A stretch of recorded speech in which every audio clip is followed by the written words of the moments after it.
in our last class we have discussed that how the restriction enzyme or molecular scissor function and how they make the cut in the DNA at the palindromic site or at their recognition site, and after making the cut the DNA fragments will be produced. Now what will be done to these DNA fragments, that we will study in our today's class. So these DNA which is being cut is carrying the gene of interest. So we need to separate and isolate these DNA fragments from the bulk genome. For this separation and isolation, we are using the technique that is known as gel electrophoresis. Now, the electrophoresis is a method where the separation of charged molecule is done by applying the electric field. DNA is negatively charged, children. So when the electric field will be applied to DNA, it will start moving towards the positive electrode. So by applying the electric current, we are going to separate the DNA fragments which are being produced by restriction enzymes or molecular scissors. Now in the separation experiment, we are going to use the gel. The name of the gel is the agarose gel. And this agarose gel is obtained from algal seaweed. So the complete name of the technique will be agarose gel electrophoresis. This is the part of your molecular biology chapter also. This was not done, so we are doing it here in detail.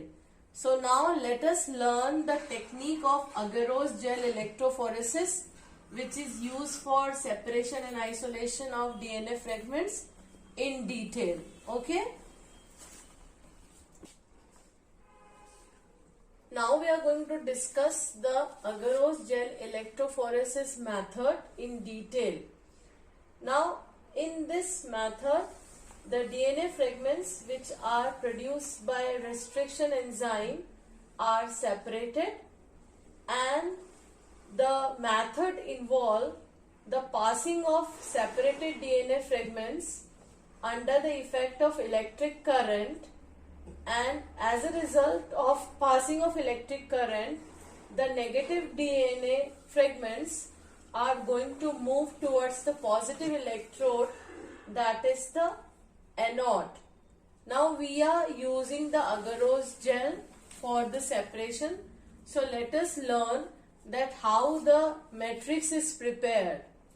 So this agarose gel, which is obtained from seaweed, is mixed or dissolved in a hot water, and then it is cooled, and as a result there will be formation of network of filaments, and this network of filaments is going to give the sieving effect. See, agarose gel is mixed with hot water, then it is cooled.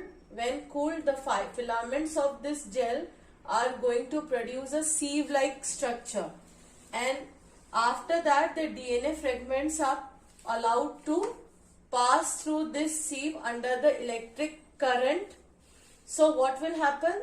The smaller fragments are going to pass through the sieve pores that are produced by the filament in the matrix first, and the bigger or the bulk genome will be left. Cool.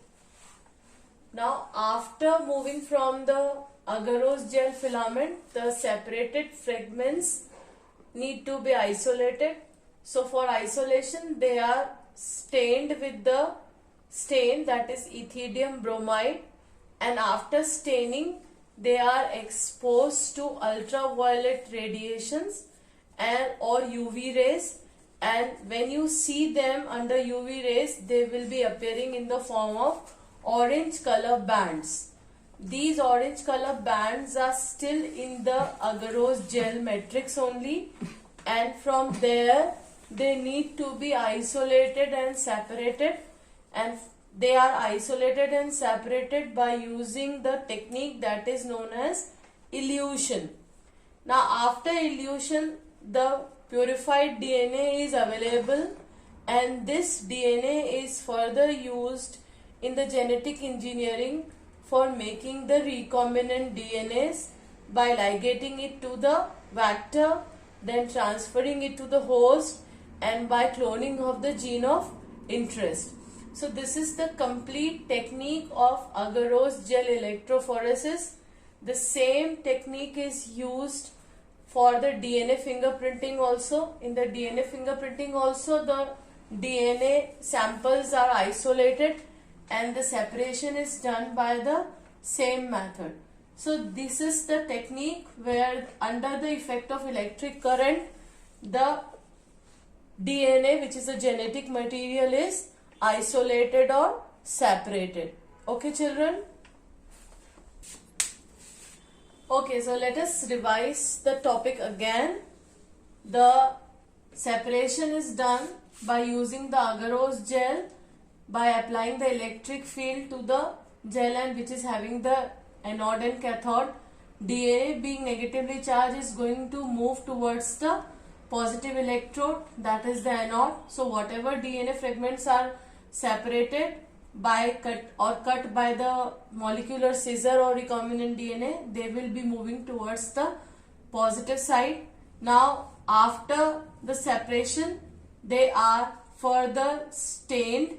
The stain which is used is the ethidium bromide, and after staining, when we expose these fragments, DNA fragments, to ultraviolet radiations or UV rays, they seem or appear like the orange color bands, and they are still in the agarose gel, from where they are taken out or they are separated, and the technique by which they are separated from the agarose gel is the elution, and after the elution process, they are further used in the recombinant DNA technology or genetic engineering experiments for the creation of the new components. Thank you.